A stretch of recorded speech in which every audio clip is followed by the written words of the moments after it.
Hast du dich jemals in einer überfüllten Welt völlig fremd und isoliert gefühlt? So als ob deine inneren Werte ständig im Konflikt mit der Gesellschaft um dich herum stehen?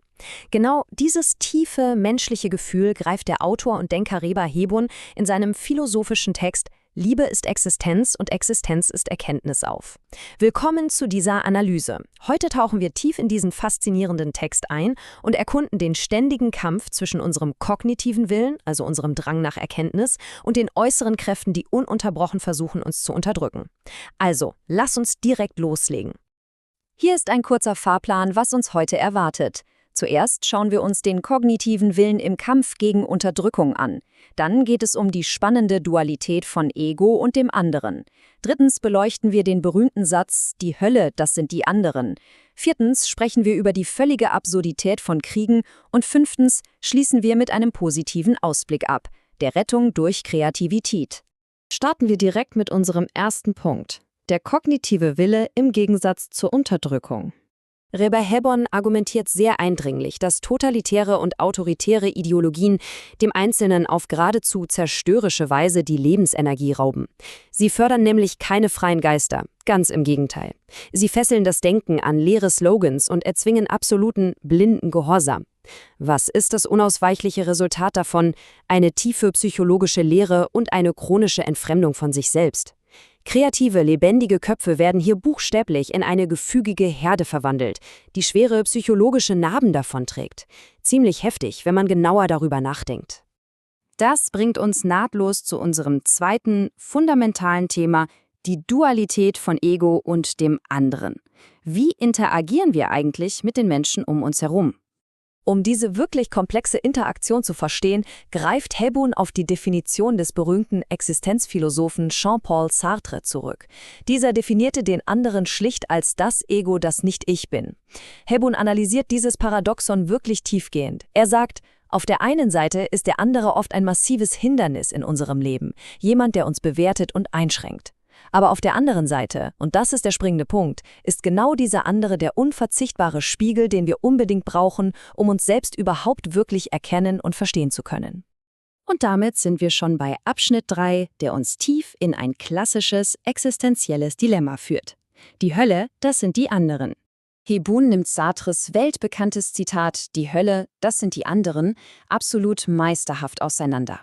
Er macht hier ganz klar, andere Menschen sind nicht per se die Hölle. Nein, sie werden erst dann zur echten Hölle, wenn sie anfangen, unseren inneren Frieden massiv zu stören und uns ihre eigene, oft starre Realität aufzuzwingen. Wenn sie unsere kreativen Ambitionen aus bloßer Ignoranz oder Bosheit ersticken, genau dann, und wirklich nur dann, erleben wir sie als die absolute Hölle. Um diesen bitteren gesellschaftlichen Konflikt noch besser zu veranschaulichen, teilt Hebun die Gesellschaft in zwei sehr gegensätzliche Gruppen ein. Auf der einen Seite haben wir die kreative und sensible Gruppe. Diese Menschen suchen nach innerem Frieden, nach tiefem Sinn und wahrer Harmonie mit der Natur. Ihnen gegenüber steht die utilitaristische, also die rein nutzensorientierte Gruppe.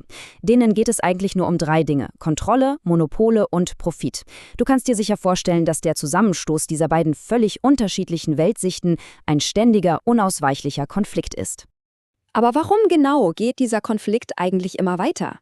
Hebun weist hier auf eine tiefe psychologische Barriere hin. Inmitten dieses ganzen Kampfes wird der Blick unseres Egos auf den anderen extrem oberflächlich und reduktiv. Wir projizieren im Grunde einfach nur unsere eigenen Ängste auf andere und sehen sie lediglich als Werkzeuge oder Konkurrenten innerhalb unserer eigenen egoistischen kleinen Welt. Das ist ein echtes Problem, denn dadurch verlieren wir jede echte Empathie und heizen diese gesellschaftlichen Konflikte nur noch weiter an. Das führt uns von der zwischenmenschlichen Ebene direkt zur Makroebene und unserem vierten Abschnitt, die völlige Absurdität von Kriegen und totalitären Regimen. Um die katastrophale Absurdität solcher großen Konflikte zu belegen, zitiert Hebun eine sehr präzise Beobachtung des Autors John G. Stossinger. Dieses Zitat bringt es wirklich auf den Punkt. Es zeigt, wie Kriege aus einer absolut toxischen Mischung entstehen. Die Arroganz der Macht, völlig falscher Optimismus bezüglich des Ausgangs und das totale Missverständnis der wahren Absichten des Feindes. Jede Seite behauptet, standhaft, moralisch im Recht zu sein, um ihr Kämpfen zu rechtfertigen, während sie in Wirklichkeit alle gemeinsam sehenden Auges in den Abgrund stürzen. Herbig-Kuhn wendet diese Analyse dann ganz konkret auf die Situation im Nahen Osten an. Er hält sehr neutral und objektiv fest, dass von außen aufgezwungene Regimewechsel allzu oft die anfängliche Tragödie einfach nur durch völliges Chaos ersetzen. Ein Chaos, das letztlich vor allem wirtschaftlichen Mafiastrukturen dient und nicht dem wahren Willen des Volkes. Er stellt hier unmissverständlich heraus: Echter, nachhaltiger gesellschaftlicher Wandel kann niemals von ausländischen Mächten diktiert werden. Er muss unbedingt aus dem bewussten inneren Willen der Menschen vor Ort selbst entstehen. Der wirklich entscheidende Punkt für Hebung ist hierbei jedoch der unfassbar hohe menschliche Preis. Die wahre Kost eines Krieges lässt sich nicht einfach in abstrakten Zahlen messen. Es ist die völlige Auslöschung des stillen, alltäglichen Glücks und die systematische, brutale Verletzung der menschlichen Würde. Und Hebung hebt hier etwas extrem Wichtiges hervor: die massive psychologische Belastung, die ganz besonders Frauen tragen müssen. Sie sind es oft, die gezwungen sind, die Scherben aufzusammeln und ihre Familien inmitten von Konflikten zu schützen, die meist von Männern aus reinem Eigennutz angezettelt wurden. Gibt es aus all dem also einen Ausweg? Genau das beleuchten wir im 5. und letzten Abschnitt. Die Rettung durch Kreativität und Schönheit als philosophisches Gegengift. Wie sieht dieser Weg zur Rettung nun konkret aus? Hebig-Kuhn skizziert dafür 3 sehr klare Schritte, die wir gehen können. Erstens, eine tiefe Selbstreflexion, um unseren eigenen freien Willen zu entdecken, der nicht von außen manipuliert ist. Zweitens, die völlige Integration und Harmonie mit der Natur, um unser Gespür für angeborene, echte Werte zurückzugewinnen.